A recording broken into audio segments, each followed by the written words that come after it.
Hello, this is Coy, and welcome to the Eclectic Cottage. Thanks for joining me today. I'm here at the art room desk and ready to do a little project for day 22 of our 100-day project. But before we do that, first of all, I want to say hi. I hope everybody's doing well, and thank you for being here today, keeping me company in the art room. And I want to say a special hello to Margaret Spencer. Margaret, if you made it here, take a little time to, to just say hello in the comments and let me know that you made it. Margaret had a question for me today, and I told her that I would address it in my next video, so here I am. And Margaret is new to junk journaling and was a little bit puzzled by a couple of things. First of all, I'm going to read this to you, and I've read it before. I've been, it took me, this was last week, and it took me a lot of time, effort, and energy to come up with some wording for my signs for my event tables and for my display at Revolution Inc. And it answers the question, what is a junk journal? Okay, it says, these journals are an eclectic array of this and that. They are handmade by me at the Eclectic Cottage and are intended to provide inspiration for personalization by you. Please write in your new journal. Add photos to it. Store your memories, thoughts, and ideas in it. Track your days. Document your travels and other special moments that make your life uniquely yours. Create art, draw, paint, doodle, or just experiment with your supplies. Add family history, favorite recipes, quotes, prayers, appointments, goals, and to-do lists here. There are no rules to eclectic junk journaling. You can't get it wrong. This is truly a place for your own creative expression to reside. The possibilities are endless. Well, when she read that, her question, I guess it makes a lot of sense for someone that has never junk journaled before. Her question was, how do you write on printed decorative pages, like this one? Okay, when we're creating our junk journals, many of us use decorative pages. Okay, and I can see someone new to junk journaling thinking about, how am I going to use that for a journal? I can understand them questioning, what do you do? What am I going to do with those pages? Well, you don't write on them. They're not writing pages. Although most of us try to add pages that you can write on in our journals. You're still going to normally find some pages that you can't just write on like this. And so the short answer is, the question is, how do you journal on the pages? That should be the question, not how do you write on the pages. Because in the junk journal, we're still journaling. We're just not writing directly on those pages. So, Margaret, okay, this decorative page, where you would be writing here would be on the blank. That wasn't a good example, but that one you would write in the back. But usually we have tags and different places that provide a lot of journaling space. Throughout our journals, we add stationery. You can draw, you can paint, you can do whatever you'd like on a different piece of paper. Okay, if you made your art on this piece of paper, you could still add it to your junk journal by tipping it in. Okay, you would put a little hinge on it, glue it in, and you would be able to put it right here in your journal. Or you could just glue it straight down. Kids, the kids or the grandkids come home with drawings or a special, here, let me show you some from my grandkids, as a matter of fact. Okay, these are my personal journals, and this is how I journal. Okay, if I'm journaling, you know, this is my daughter. This is her having crawfish, enjoying them. And I put these photos over here of her because I was, in this particular journal, I was doing Junk Journal January. And the little prompt was throwback. So these are older pictures of my daughter. And things like this. If this was your piece of your art, you could tip it in by adding a little hinge like this, okay? And then you would have your own art on display, or whatever, some memorabilia from a concert you attended, or you know, a flyer that was important information about what you were doing. Here's a place where I journaled, okay? This was me.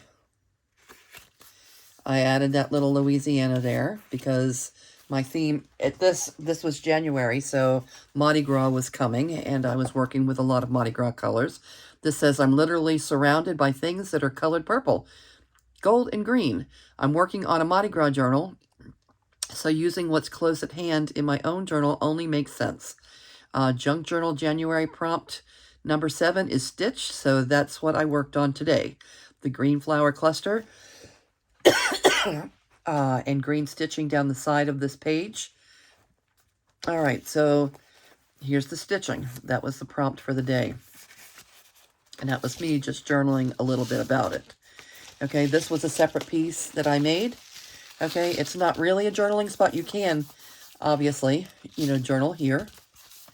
Okay, and I have videos on all this, by the way, when I was making these. But it's simply something that I wanted to add to my journal, so I just clipped it in. So I'm hoping that my granddaughter, I was at my daughter's house, and my granddaughter, Maylee, is an artist, and she drew this for me in my Mardi Gras journal. Okay, I'm so proud of her. She's just such an artist. All right, and what else? These are just photos of the decorations that were at my son's tattoo shop for Mardi Gras. And, you know, different things. This is personal. This is a personal thing between me and my granddaughter. When she was 2 years old, she gave me this card. I think it was for either Mother's Day or Easter or something. This is her. Look at that little cutie pie. Anyway, she gave me that card, and then she moved away. All right, she moved away. How old was she when she moved away? 4? She moved away and then came back a year or so later. Maybe, I guess, about 2 years later. They came for a visit, and she looked up this card. The card was hanging on my, you know, on my desk in my art room, and she looked at it, and she got so excited. She says, "Grandma, is that me and you when we was bunnies?" So that has stayed an ongoing thing between her and I. So that's something that I journal about, and, you know, I add my photographs, and then this is a newer version of something that she sent. So we journal in them. It's just we're not writing, you know, on the pages themselves all the time. Okay, we do leave, when I'm doing my personal journals, I tend to leave less room for writing because that's not really how I journal. Okay, I've got plenty of places for that, but see how, you know, the background of this one, you can write in here.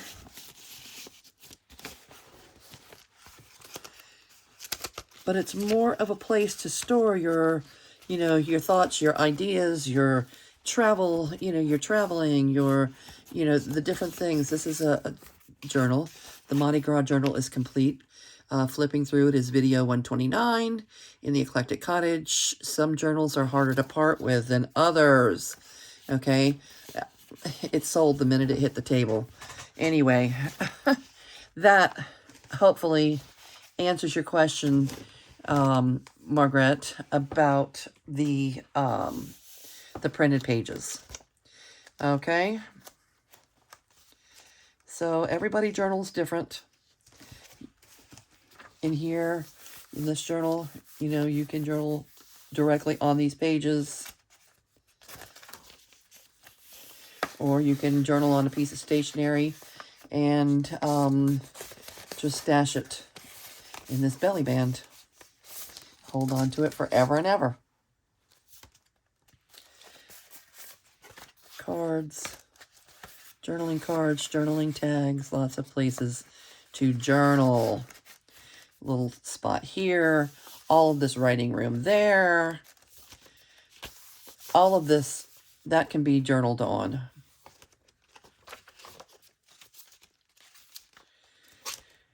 Okay, enough about that. I just wanted to answer that question because I thought it was a good one. I thought it was something that, a question that I don't think about it very often, but I thought maybe it was a question that other people might have when they're new to junk journaling.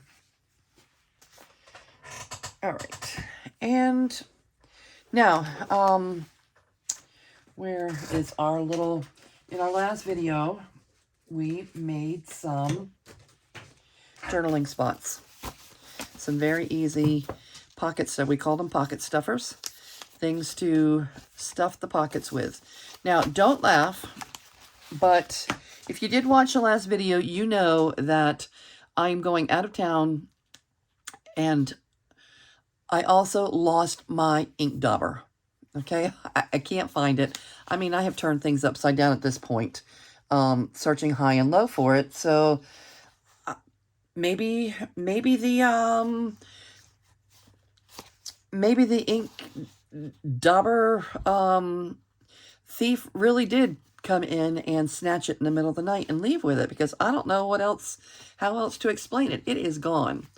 And I don't want to order a new one because I'm going away for a couple of days and I don't want packages sitting on my doorstep while I'm away. So all of the cards that we made yesterday are not distressed. And that's distressing to me because they're not now. That leaves them as unfinished pieces. So don't laugh. But what I did just before this video was, these are the pads for the daubers. Okay, the replacement, you know, there's Velcro on them and you just replace the pad when it wears out. Okay, those are the pads. And I just glued it because the top to my glue was about the same size as this circle. I just glued it with Fabri-Tac to the top of my glue, and I am going to give it a whirl and try and use it for a couple of days until my new daubers get in. So it just, I think it's going to work.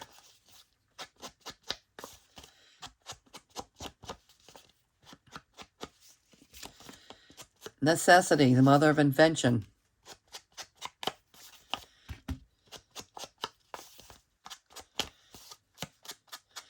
I didn't invent the dauber, and these, I have a whole big package of these replacement pads, and I didn't know how else. I didn't think that you could just, you know, I thought about just trying to do it like this, but that didn't make a lot of sense. So here we go. I don't have to do this on camera. I can do this part off camera, but I wanted to let you know that I will be distressing. Actually, this works out pretty well.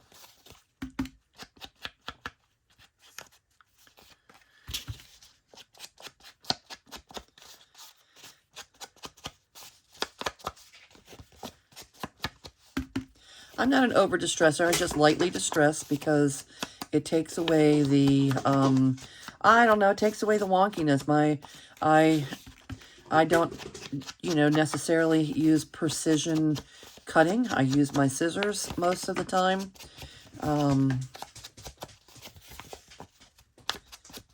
So this covers up any imperfections. and just makes it look a little hot off the press, you know, a little less hot off the press, and freshly cut. Makes it look a little bit more like a finished piece.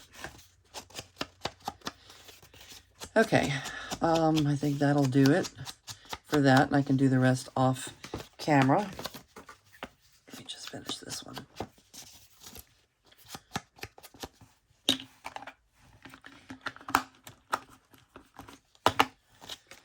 All right, so these are 100% at this point.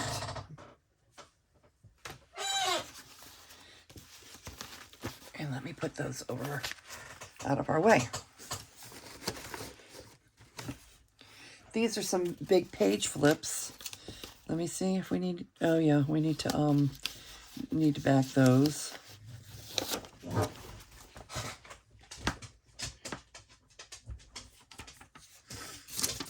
Yeah.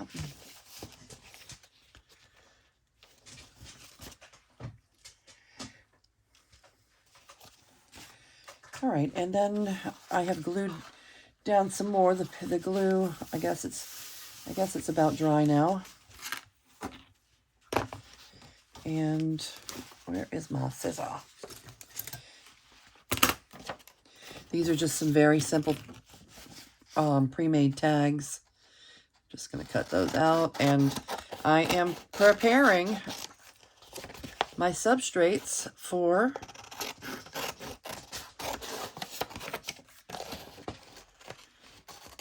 stuff in my pockets.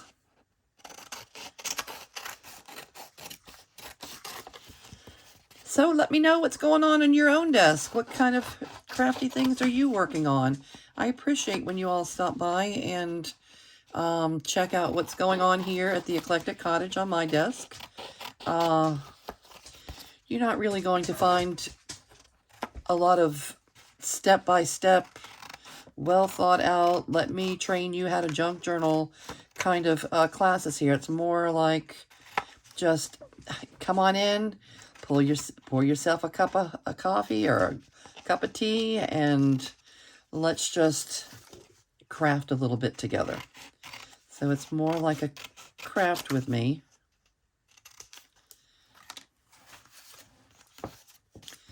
Than it is, let me teach you how to do this.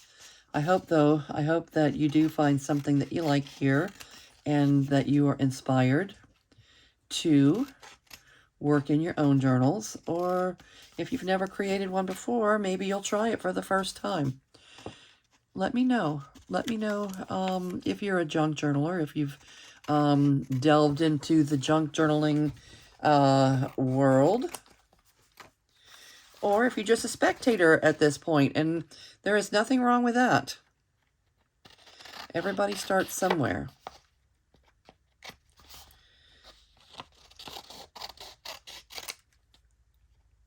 These I may end up trimming down when we decide where we're putting them. Okay, but just, you know, a few more substrates with things that I have in the art room.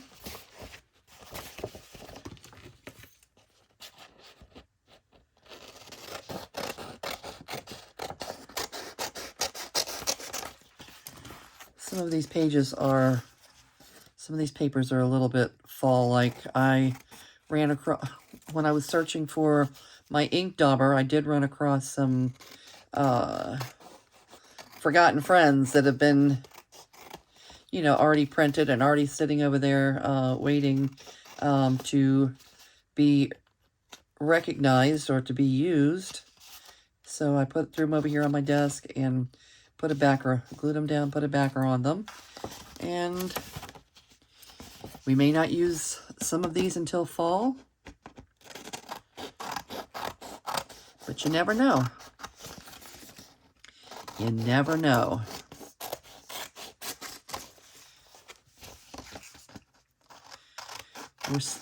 We're stash building our stash of pre-made ephemera. That makes it easier once once I get journals. Right now I have the 3 journals that we made together. The 3, where are you? These. The 3 journals that we put together with the faux leather covers. I'm going to make those, all 3 of those are going to be spring journals. And then we'll make some additional spring journals as well.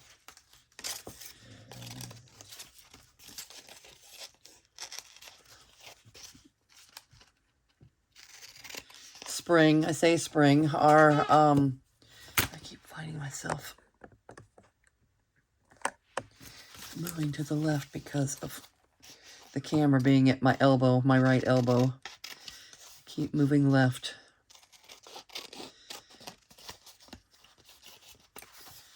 Does that seem a little long for a belly band? Let's take a quick look. Let's see if it's too long. No, just right. Okay. Alrighty then.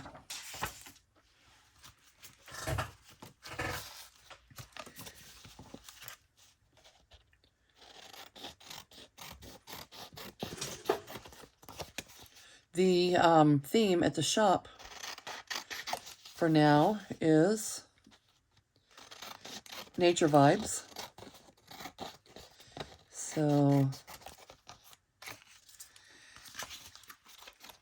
this will last on until the summer. We usually change, I think Joey changes the theme at the shop, at the gallery, about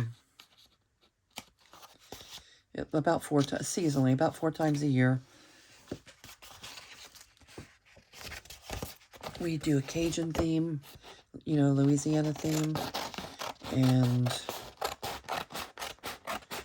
we in fall we usually do, you know, the Halloween theme, Dia de los Muertos and that type thing. And obviously we do Christmas, and then Mardi Gras.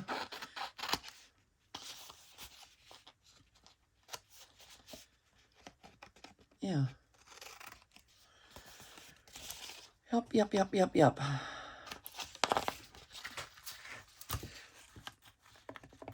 These are probably a little on the long side. Yeah, let's trim this down a little bit. A little bit.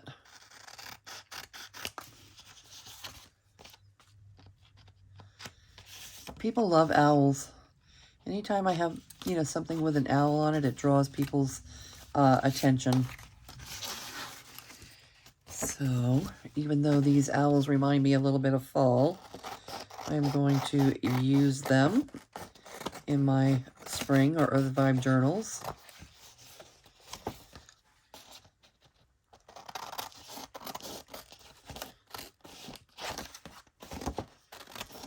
Funny how our choice of materials automatically changes with the season. Your choice of colors, the choice of textures, just we automatically gravitate. It's very difficult for me to, would be very difficult of me right now to make a Valentine journal or a Halloween journal off season. But it really is, you know, for those of us that make multiple journals, and we make journals for other people, we really should be doing a little bit more of that.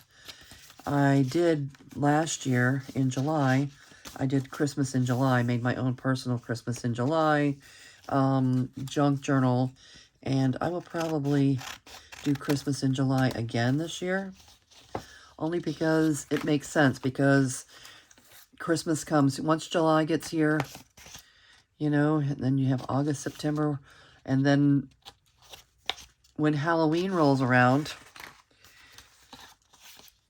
forget it. Once Halloween gets here, it's going to be, you're going to have Halloween, Dia de los Muertos, then you're going to have Thanksgiving, and then boom, it's Christmas. All of that goes so fast.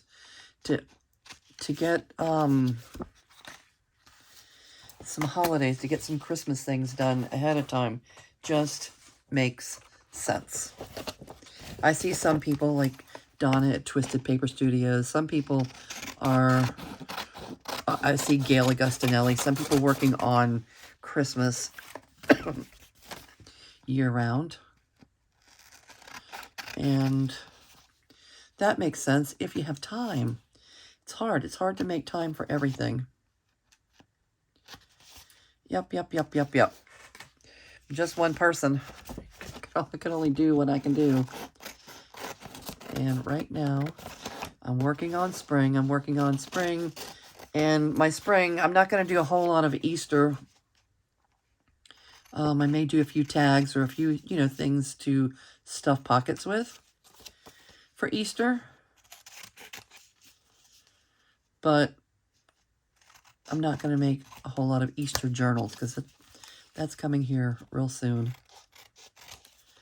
And I feel like people can use their springtime Earth Vibe springtime journals to record their Easter memories if they are so inclined.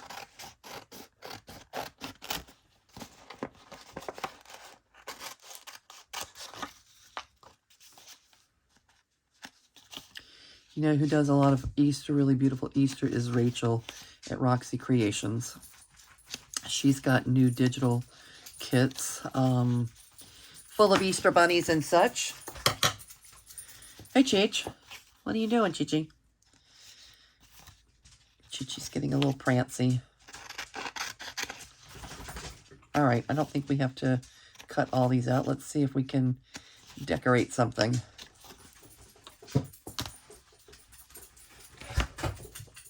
Cheech. Chi-Chi. All right.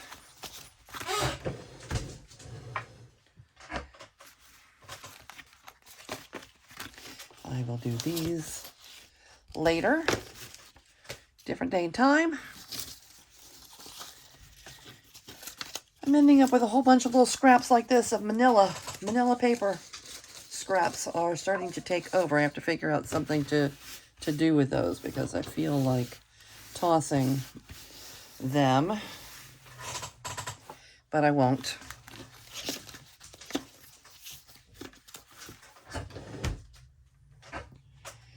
Let's see. Maybe a belly band. Want to make a belly band or two?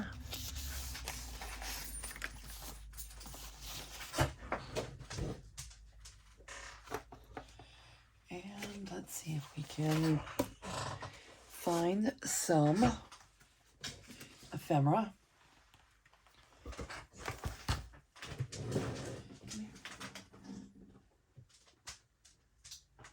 Hold on. There we go.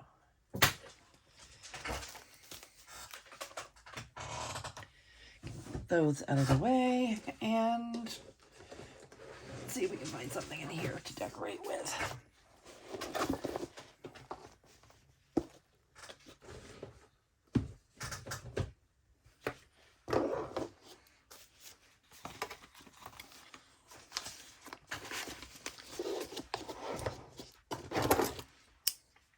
Something earth vibey. Something spring-like.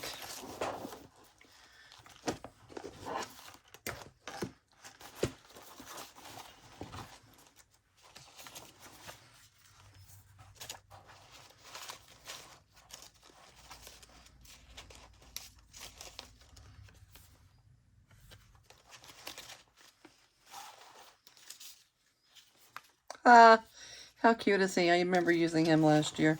Okay, this is not the ones. Let's find our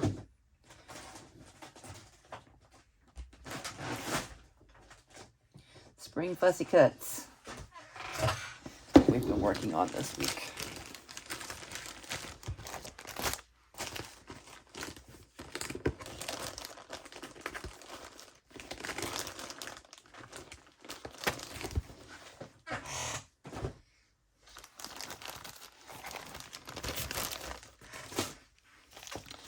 See if there's anything in here that might look cute on our belly bands. Too large.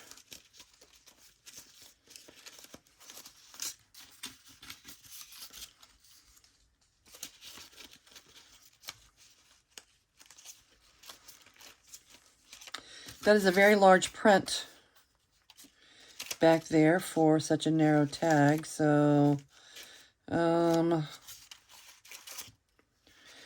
might make it a little bit awkward to find the perfect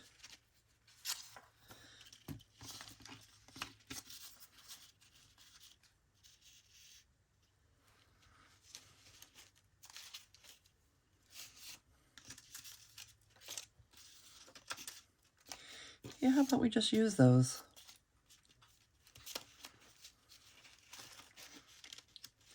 Figure out a way to make them make sense. We have some that are ovals. Nope. Not the oval.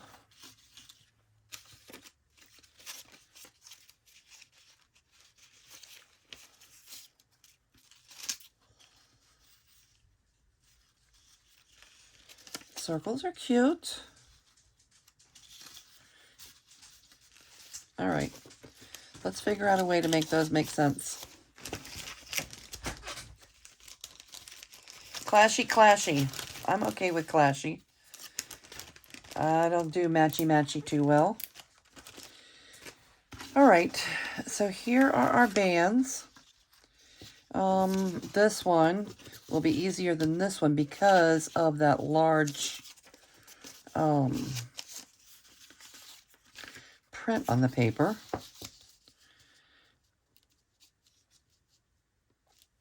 All right, maybe a little bit of book page or something to draw our eye.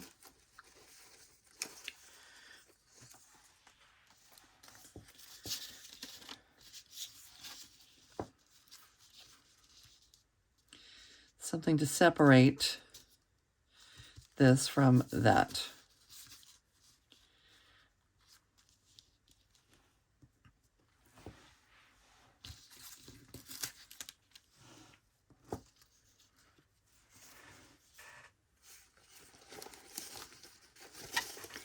What else?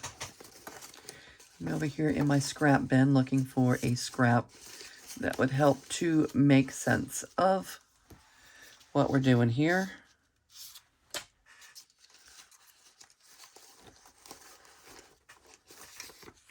Piece of music. Maybe a little music.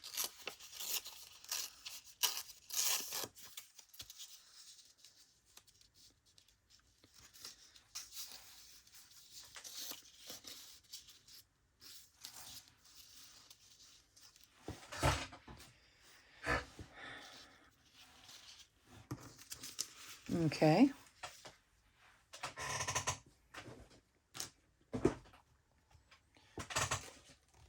What else? We'll kind of go in that direction with that one.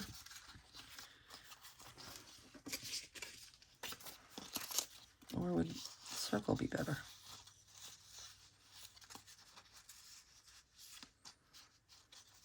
No. Okay, so that's for that one.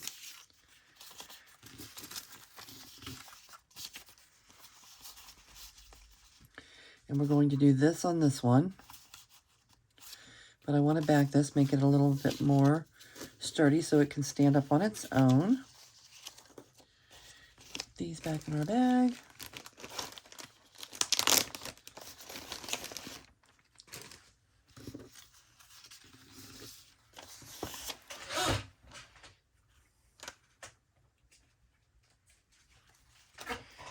All right, all of these scraps of, yeah, I was going to say, all these scraps of manila paper, don't I have something that would keep me from having to use a whole new sheet?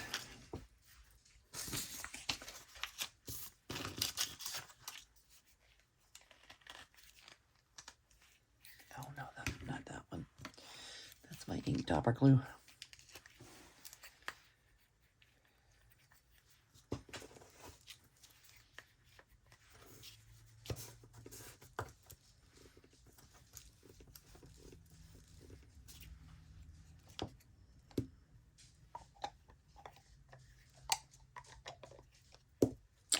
Ew. Yuck.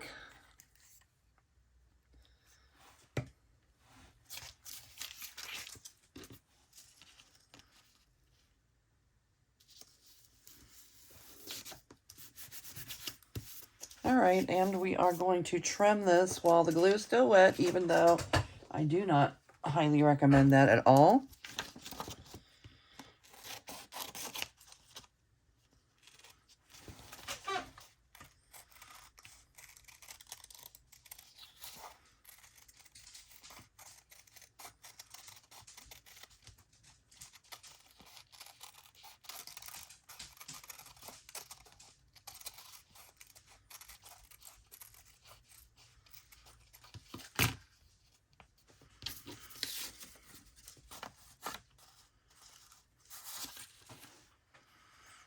Okay.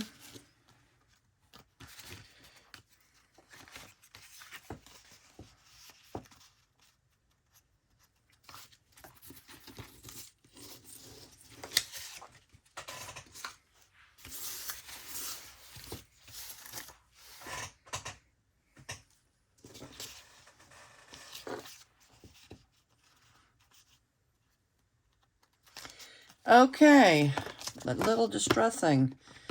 See how wonky the edges are of this? How imperfect? Just adding a little distressing helps take away that wonky feel.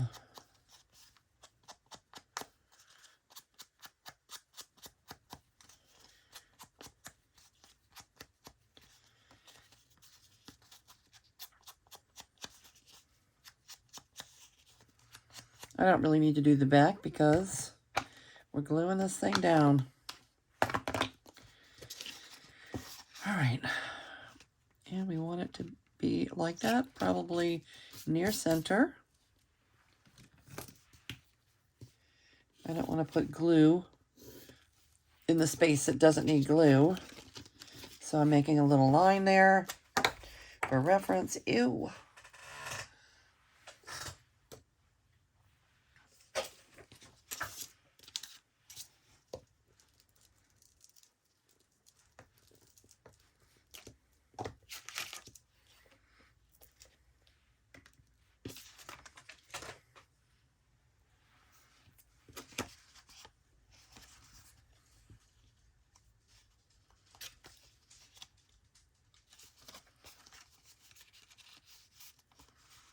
Okay.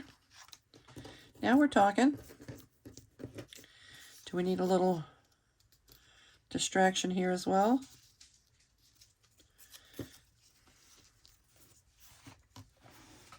I think so.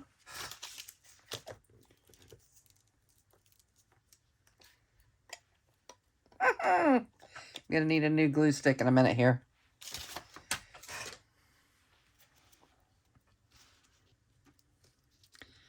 When you're using glue stick, you have a little bit of extra time to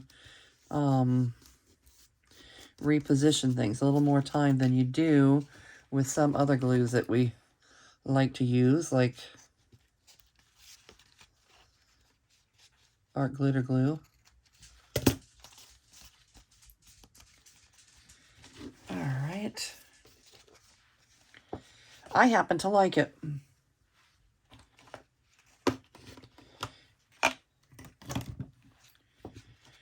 I don't think it needs a whole lot more. I'm going to Rachel the edges, the corners. I call it Rachel because if any of you watch Rachel at Roxy Creations, she tends to snip her little corners like this instead of using a corner rounder. And I have been doing that for a couple of years now also. And it reminds me of Rachel every time I do it. So I call it Racheling my corners.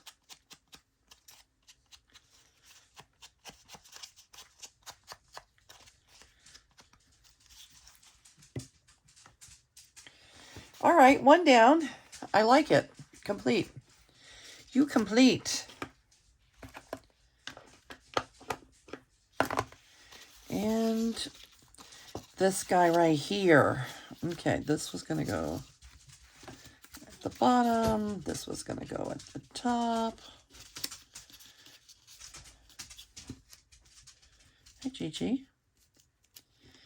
I'm going to use, this is my top-down method. I'm going to use just a little dot of glue to make this collage piece a one-piece unit. hold it in place.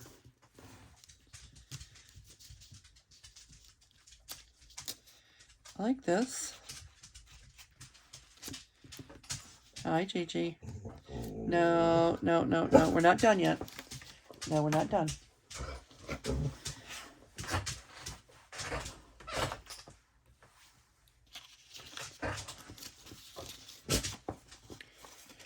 All right, and then we can add some glue to finish things up.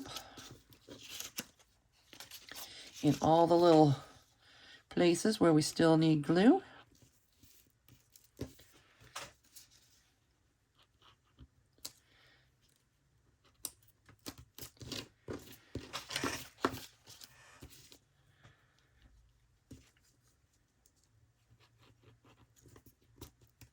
Okay, so I make it a one-piece unit like this, and let's give us a little ink dauber here.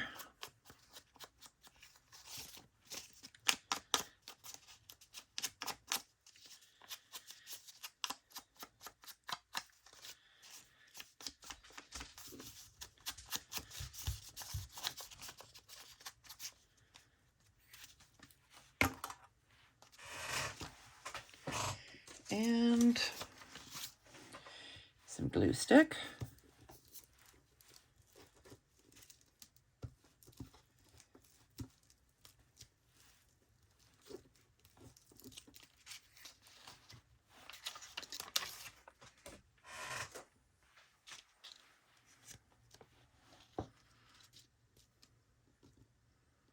And voila, a belly band.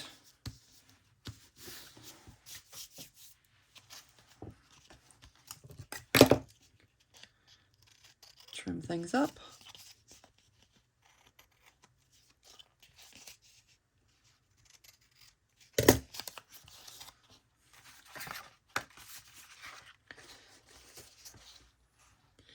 And there you have it.